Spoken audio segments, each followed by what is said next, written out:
ನಮಸ್ಕಾರ ಎಲ್ಲರಿಗೆ. ನಾನು ನಿಮ್ಮ ಮಹಂತೇಶ್. ಎಲ್ಲರೂ ಹೇಗಿದ್ದೀರಿ? ಚೆನ್ನಾಗಿದ್ದೀರಿ ಅಂತ ನಾನು ಅನ್ಕೊಂತ ಇದ್ದೀನಿ. ನಾನಂತೂ ಸಖತ್ತಾಗಿದ್ದೀನಿ.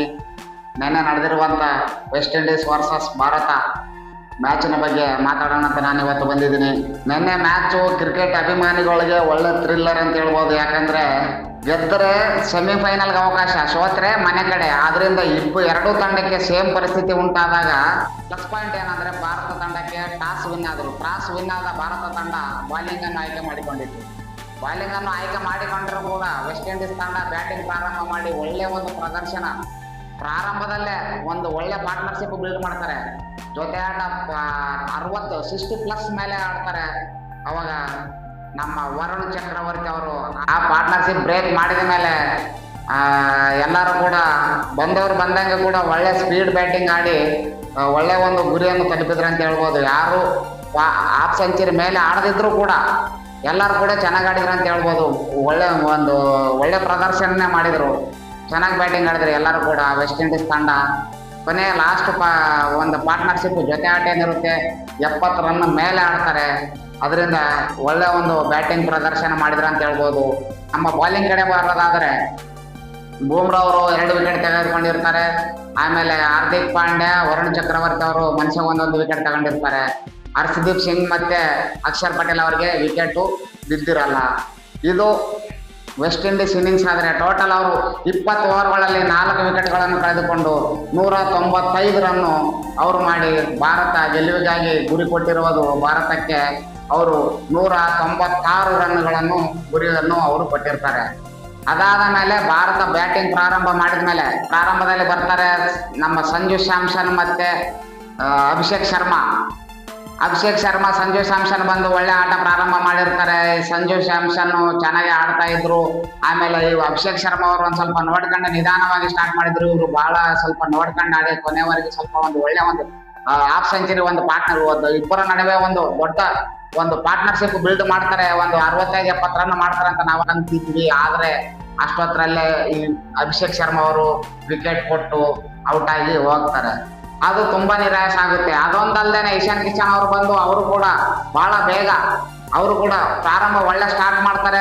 2 ಬೌಂಡ್ರಿ ಹೊಡಿತಾರೆ. 2 ಬೌಂಡ್ರಿ ಆದ್ಮೇಲೆ ಅವರು 3ನೇದು ಕಂಟಿನ್ಯೂ ಮಾಡಿದಾಗ ಅವರು ಕೂಡ ಕ್ಯಾಚ್ ಕೊಟ್ಟು ಅವರು ಔಟ್ ಆಗ್ತಾರೆ.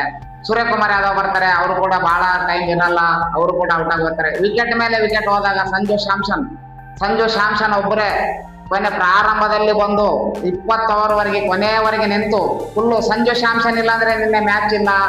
ವಿನ್ ಆಗ್ಲಿಕ್ಕೆ ಕಾರಣ ಅಂದ್ರೆ ಸಂಜು ಸ್ಯಾಮ್ಸನ್ ಅಂತ ಹೇಳ್ಬೋದು. ಇಷ್ಟು ದಿನ ಕೇಳ್ತಿದ್ರು ಸಂಜು ಸ್ಯಾಮ್ಸನ್ ಯಾಕೆ ತಗೊಂಡಿರ್ಬೋದು ಇವತ್ತು ಅಂತ ಹೇಳಿ. ಆದ್ರೆ ಸಂಜು ಸ್ಯಾಮ್ಸನ್ ನಿನ್ನೆ ತಗೊಂಡಿರೋಕ್ಕೋಸ್ಕರನೇ ಇವತ್ತು ಸೆಮಿಫೈನಲ್ ಹೋಗಿದೆ ಇಂಡಿಯಾ. ಇಲ್ಲಾಂದ್ರೆ ಹೋಗೋದು ತುಂಬಾ ಕಷ್ಟ ಇತ್ತು ಅಂತ ನಾನು ಇವತ್ತು ಹೇಳ್ತಾ ಇದ್ದೀನಿ. ಯಾಕಂದ್ರೆ ಸಂಜು ಸ್ಯಾಮ್ಸನ್ ಒಬ್ಬರನ್ನು ಬಿಟ್ರೆ ನಿನ್ನೆ ಯಾರು ಕೂಡ ಅಷ್ಟೊಂದು ಆಡ್ಲಿಲ್ಲ. ಬರೇ 50 ಬಾಲಿನಲ್ಲಿ 12 4, 4 6, 97 ರನ್ ಮಾಡಿರ್ತಾರೆ.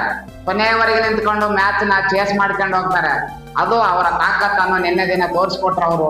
ನ್ಯೂಜಿಲೆಂಡ್ ಮೇಲೆ ಎಲ್ಲಾ ಕಡೆ ಅವ್ರು ಆಡದೇ ಇದ್ದಾಗ ಇವ್ರನ್ಯಾಗ ಇವತ್ತು ತಗೊಂಡ್ರು ಸೆಮಿಫೈನಲ್ ಅವಕಾಶ. ಇದು ಏನಕ್ಕೆ ತಗೊಂಡ್ರಿ ಇವ್ರು ಅಂದ್ರೆ ಇವತ್ತು ಅವರು ಬಂದಿರೋಕ್ಕೋಸ್ಕರನೇ ಸೆಮಿಫೈನಲ್ಗೆ ಅರ್ಹತೆ ಮಾಡಿಕೊಟ್ರು ಇಂಡಿಯಾ ಟೀಮ್ಗೆ ಅಂತ ನಾವು ಹೇಳ್ಬೋದು. ಇವತ್ತು ಭಾರತ ತಂಡ 19.2ರಲ್ಲಿ 199 ರನ್ ಮಾಡಿ 5 ವಿಕೆಟ್ಗಳಿಂದ ಜಯ ಸಾಧಿಸ್ತದೆ.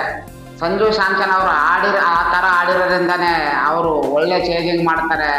ಅದ್ರ ಕೊನೆಯವರೆಗೆ ನಿಂತ್ಕೊಂಡು ಅದಕ್ಕೋಸ್ಕರನೇ ಭಾರತ ತಂಡ ನಿನ್ನೆ ದಿನ 19.2ರಲ್ಲಿ 199 ರನ್ನು ಮುಟ್ಟುವುದಕ್ಕೆ ಕಾರಣ, ಚೇಂಜ್ ಮಾಡಿರೋದಕ್ಕೆ ಕಾರಣ ನಿನ್ನೆ ಸಂಜು ಸ್ಯಾಮ್ಸನ್ ಅಂತ ಹೇಳ್ಬೋದು. ಮತ್ತೆ ಹೇಳ್ಬೋದು. ಯಾಕಂದ್ರೆ ಅವ್ರು ಇಲ್ಲಾಂದ್ರೆ ನಿನ್ನೆ ಮ್ಯಾಚ್ ವಿನ್ ಆಗಕ್ಕೆ ತುಂಬಾ ಕಷ್ಟ ಇತ್ತು. ಯಾಕಂದ್ರೆ ಅವ್ರೊಬ್ಬರನ್ನು ಬಿಟ್ರೆ ಯಾರು ಕೂಡ 30 ರನ್ ಮೇಲೆ ಯಾರು ಆಡಿಲ್ಲ. ತಿಲಕ್ ವರ್ಮಾ 27 ರನ್ ಮಾಡಿರ್ತಾರೆ. ಮಿಕ್ಕಿರೋರು ಬಿಟ್ರೆ ಎಲ್ಲರೂ ಅದಕ್ಕಿಂತ ಬಹಳ ಕಮ್ಮಿಯಲ್ಲಿ ಆಡಿರ್ತಾರೆ. ಅದರಿಂದ ನಿನ್ನೆ ಆಟ ಸಂಜು ಸ್ಯಾಮ್ಸನ್ ಅವರ ಆಟ. ನಿನ್ನೆ ಸಂಜು ಸ್ಯಾಮ್ಸನ್ ಬಿಟ್ರೆ ಬೇರೆ ಇಲ್ಲ.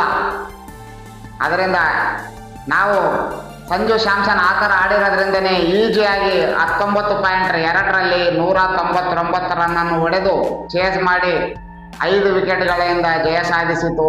ಸೆಮಿಫೈನಲ್ಗೆ ಚಾನ್ಸ್ ಅರ್ಹತೆ ಮಾಡಿಕೊಂಡರು ಅಂತ ನಾವು ಇವತ್ತು ಹೇಳ್ಬೋದು. ಪಂದ್ಯ ಶ್ರೇಷ್ಠರು ಸಂಜು ಸ್ಯಾಮ್ಸನ್ ಅವರಾಗಿರ್ತಾರೆ.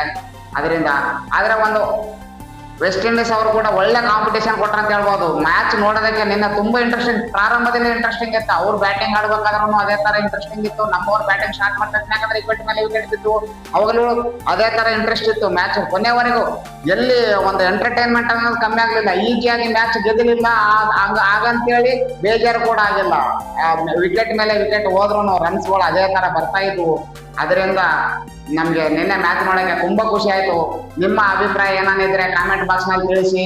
ನನ್ನ ಈ ಚಾನಲ್ ಅನ್ನು ಯಾರೆಲ್ಲ ಸಬ್ಸ್ಕ್ರೈಬ್ ಮಾಡಿಲ್ಲ ಸಬ್ಸ್ಕ್ರೈಬ್ ಮಾಡಿ, ಆಮೇಲೆ ಲೈಕ್ ಮಾಡಿ, ಶೇರ್ ಮಾಡಿ, ಬೆಲ್ ಐಕನ್ ಮಾಡಿ. ನೀವು ಮಾಡುವ ಒಂದು ಕಾಮೆಂಟ್ ಒಂದು ಲೈಕ್ಗೋಸ್ಕರ ನಾನು ಕಾಯ್ತಾ ಇದ್ದೀನಿ. ನೀವು ಮಾಡುವಂತ ಲೈಕ್, ಸಬ್ಸ್ಕ್ರೈಬ್, ಕಾಮೆಂಟ್ ನೋಡಿ ನಾನು ತುಂಬಾ ಖುಷಿ ಪಡ್ತಾ ಇದ್ದೀನಿ. ಯಾಕಂದ್ರೆ ನಾನು ಹೊಸದಾಗಿ ಚಾನಲ್ ಮಾಡಿದ್ದೀನಿ, ನಿಮ್ಮನ್ನು ಯಾರನ್ನೋ ಕಮ್ಮಿ ನೋಡಲ್ಲ ನಾನು. ಅದರಿಂದ ಲೈಕ್ ಮಾಡಿ, ಶೇರ್ ಮಾಡಿ, ಸಬ್ಸ್ಕ್ರೈಬ್ ಮಾಡಿ ಅಂತ ಹೇಳ್ತಾ ಇವತ್ತು ಈ ವಿಡಿಯೋ ಮುಗಿಸ್ತಾ ಇದ್ದೀನಿ. ನಮಸ್ಕಾರ.